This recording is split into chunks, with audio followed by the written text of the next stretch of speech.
What's up YouTube? ATL JDM here, and today we're going to be looking at a 1992 Toyota Starlet GT Turbo. A car that I am very partial to, this one in particular. I actually had the pleasure of driving this car extensively in Japan before we bought it. I took it up the mountains, I basically dailied it for 2 weeks, and I also got to take it on the track, and that was my first time ever being on a track. I had an absolute blast at the Suzuka Twin Circuit, and it was really awesome. So before we go into the car itself, I just want to do a quick lap around so you guys can just check this thing out. The body is in very good condition. There's no bumps, no bruises. The only exterior cosmetic blemishes are going to be on the roof, and I'll show you that after the power lap around. Still trying to get the hang of this awesome thing, so bear with me. Just a really cool looking car.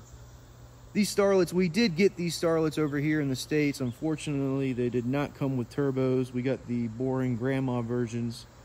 But in the era of rally, these were a pretty dominant car. They were basically Toyota's answer to Nissan's Pulsar. And the Pulsars look very similar to these cars. They're a little longer in the end, but still, you know, cool looking hatchback. This one, you know, I don't know if you check prices for Pulsars, but they are quite expensive, very sought out after cars. This one's a little more affordable, same amount of fun in my opinion, and it's a Toyota. It's gonna last you for literally ever. But like I said, only exterior cosmetic blemish on these four little squares on the top of the car on both sides. Obviously, the previous owner in Japan had a roof rack probably since the day he bought the car, and took it off before it went to auction after he or she failed the shaken report. So like I was saying earlier, I did take this car on the Suzuka Twin Circuit.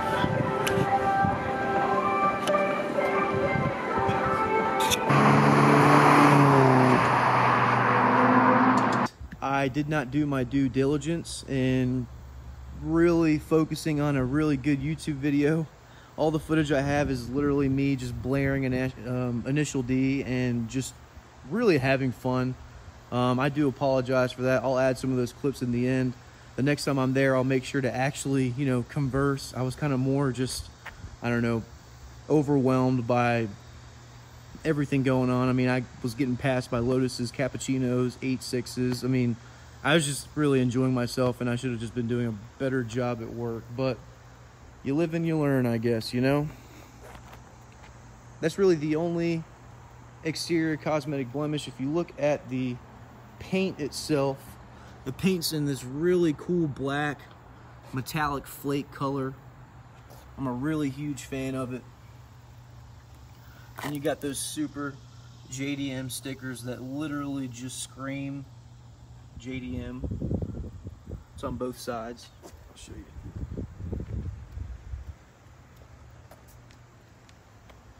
Oops. Come on, Awesemo. There we go. Sorry about that. So yeah, just a really cool looking car. Sits on these Spec R wheels. I thought they were SSRs at first, but I guess Spec R is like the great value version, you know, of Frosted Flakes or whatever cereal you want or whatever. Great value version, Cheapo Depot version, whatever. I'd have to look into that though. And you got the GT emblem on the front. Little hood scoop.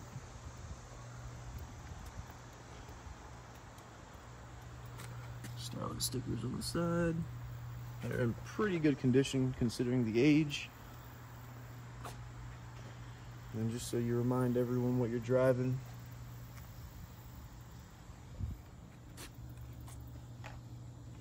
And I'm not sure what that says. I will have to Google translate it later. Team 5 Zigan? Zijin? Not sure. But yeah. And also, oh, we are also going to be putting new rotors and pads on the car because had a little too much fun in Japan. So those are en route. Should be here this week, hopefully. So now going on to the inside of the car. Whoever owned this car in Japan went ahead and put a bride racing seat, or that's just a bride sticker, I'm not sure. But it is very narrow. The owner, Rick, doesn't believe that I've drove this car on the track because he absolutely just doesn't like it. I like it, even though I'm a big dude, because it really just bolsters you in. You're got really good stabilization. You're not going anywhere in that seat. And you know, when you're whipping it in corners up on the track, or possibly even up in the mountains, it's just really good, like, stabilization. You're not moving anywhere, and I will say that for it. It does have a little tear right here, and the front foam is coming off here and there. But once you sit down on it, literally ain't going anywhere. The rest of the car interior is pretty stock for the most part.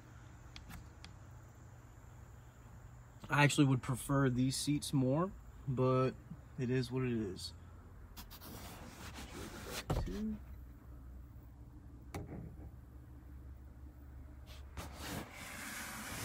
come on. All right, there we go. Whoops. I'm getting all messed up now. So, the car has an aftermarket Nardi steering wheel, the HKS turbo timer. I have it set to 1 minute and 30 seconds. Original shift knob.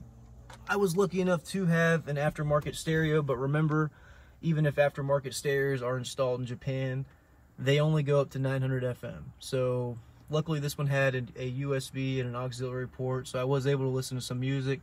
But if you wanted to listen to local tunes on the radio, you're gonna have to install a new unit.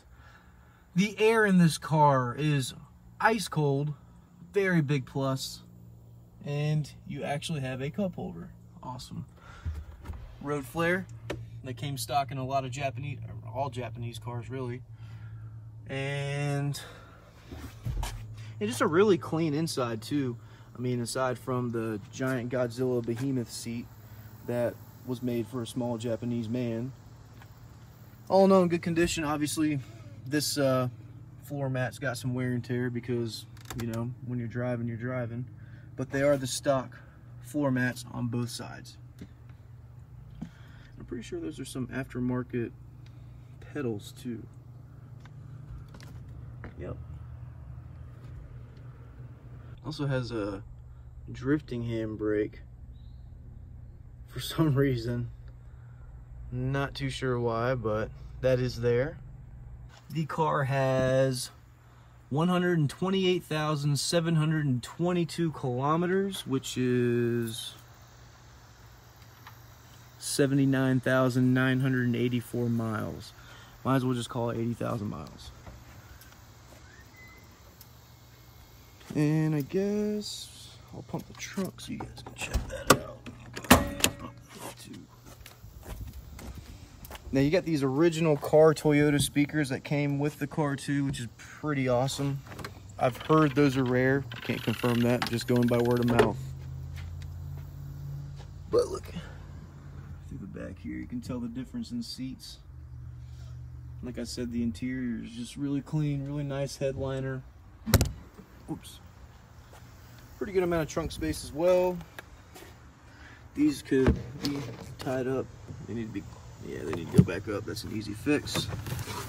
All you got is a spare back here, so you don't have any tools unless it's underneath a spare or it's in, oh no, actually it's right here.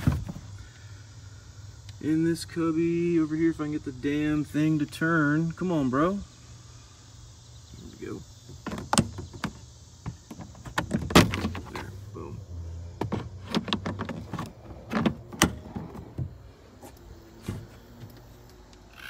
It is getting hotter by the second.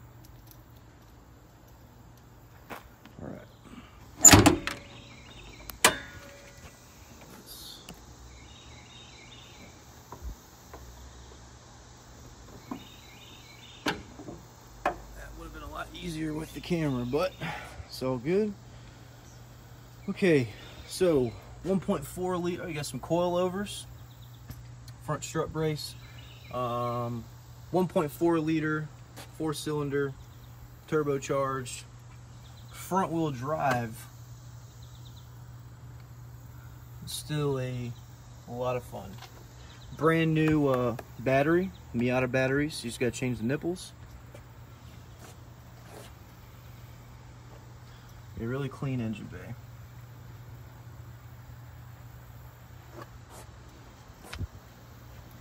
And I don't see a sticker for the R34 134 conversion, so it might still be blowing R12. Not 100% sure though. So that's it. No. All right, let's see what she sounds like, and then we'll go do a bit of driving, and I'll make sure to add some clips from when I was driving the track in Japan.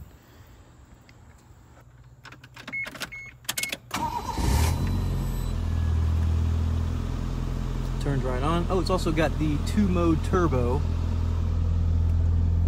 which is basically just in economy mode. It's higher low boost. It's really, you know, also probably show you the driving part, but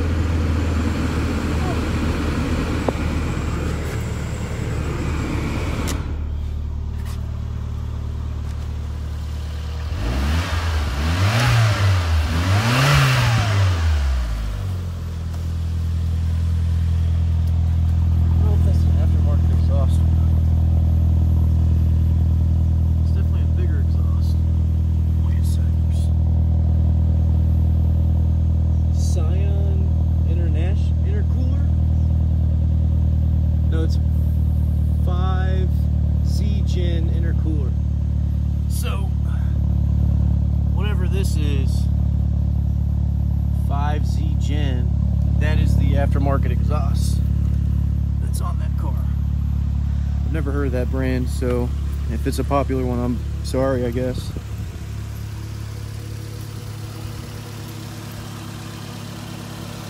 Alright, awesome. Let's go. Come on, turn around. Come on.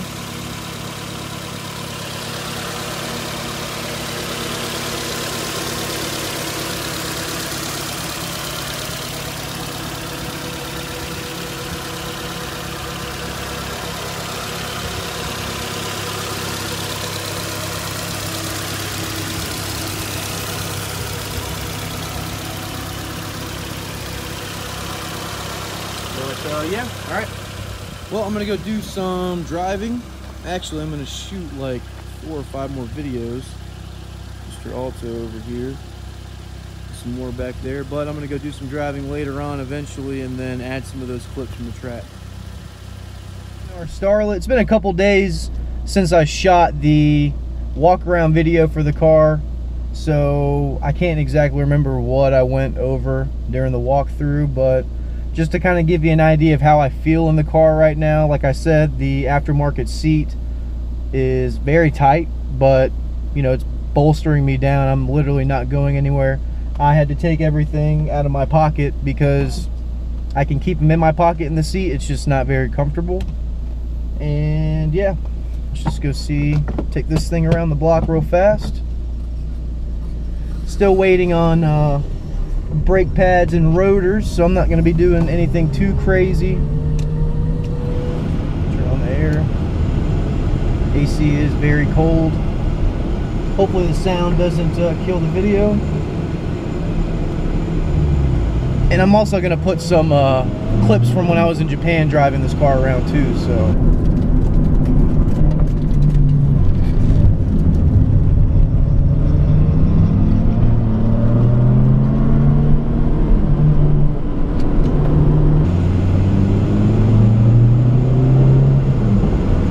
such a fun car, very zippy. AC. I'll just suffer. Don't want the quality or the sound quality to be bad. You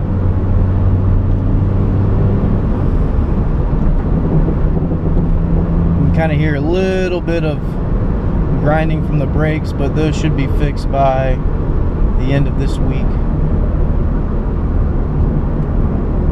good bit of traffic up there, so let's just go on this road over here.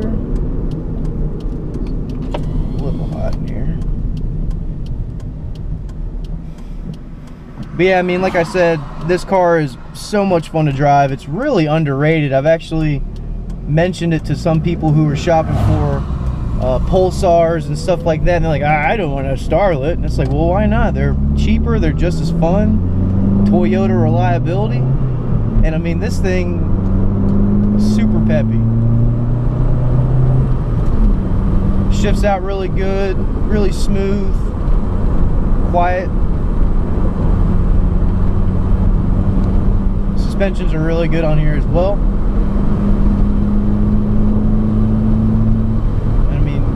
Kind of drive this car hard. I'm not going to do it too hard because, like I said, we're waiting on pads and rotors, but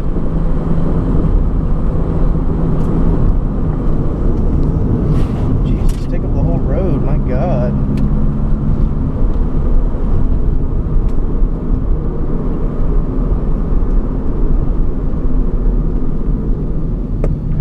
And I love the size of the steering wheel. It's like perfect for this car.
Having flashbacks right now.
School just started, so all this traffic, no fun.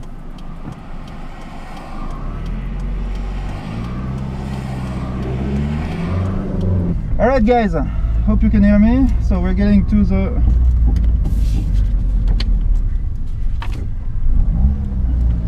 I'm gonna try to test the Starlet. So I'm gonna speak pretty loud because yeah, it's not super, it's a bit noisy. Sadly, like just earlier, as you've seen in the video, the how it's called, yeah, it died, like the Mini just died. So yeah,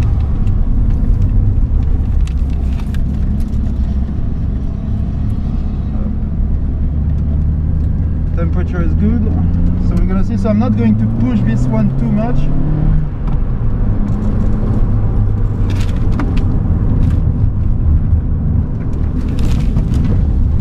Because yeah, it's the only car we have to go back. And yeah, I don't want to ruin it, so the car is a lot more stable. I hope you can hear me because it's gonna be loud. So when it brakes, it turns, it pulls a little bit to the left, so I think there's some like pause. Oh, stupid. See, the thing that you have to not do is to lift stuff.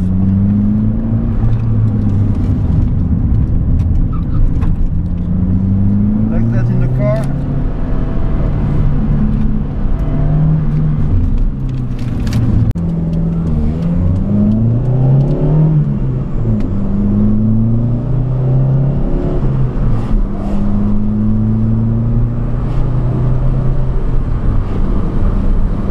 Just a super fun car. I mean, once the pads and rotors get fixed, this car is going to be just so much fun. Which, like I said in the walk around, I take full responsibility for that because, you know, we took it to the track. I dailied it over there, you know, so that kind of falls back on us. So it should all be fixed before it goes to a new home. All right, guys, and that's going to be it for the 1992 Toyota Starlet GT. Thank you so much for tuning in. Do not forget to hit that subscribe button and like us on Facebook, facebook.com/ATLJDM. Follow our journey on Instagram, ATL.JDM. And if there's a car that we don't have in our current inventory that you want, please reach out to us and find out more about our 6-step custom import plan, where we go get your car for you. We do all the work, we get it registered as long as it abides the 25-year import law. Thank you so much. We'll see you next time.